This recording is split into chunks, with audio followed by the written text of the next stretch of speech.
नमस्कार नीलाद्रिशय media live को स्वागत करुछि Moli Bharati. Kalinga network for people living with HIV AIDS संस्थारे चलीथिबा लिंक वाकर स्कीम प्रकल्प द्वारा एक मागणा स्वास्थ्य शिविर आयोजन करा जायतिला। एहा आरएचटीसी टांगी एवं भुवनेश्वर एम्स रो मिलित सहायता रे अनुष्ठित होइतिला। एही शिविर टांगी ब्लॉक रो बड़परी ग्राम रो अंगनवाड़ी सेंटर ठारे आयोजित होइतिला।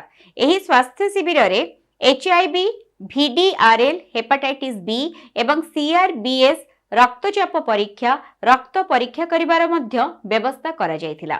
150 रु उर्ध्व व्यक्ति निजर स्वास्थ्य अवस्था जानिबा पई एवं विभिन्न रक्त परीक्षा करिबा निमंते एही स्वास्थ्य शिविर को आसीथिले। एम्स भुवनेश्वर आसीथिबा चिकित्सक माने टांगी मेडिकल रो काउंसिलर सुप्रिया पृष्टि एवं LWS रो DRP शशिकांत बराड़, आशा दीदी एवं अंगनवाड़ी कर्मचारी एवं अन्य कर्मचारी माने सेठारे उपस्थित थिले एवं सेठाकू स्वास्थ्य सेवा ग्रहण करने आसीथिबा लोकंकु किछि सचेतनतार वार्ता उपरे मध्य आलोकपात करथिले।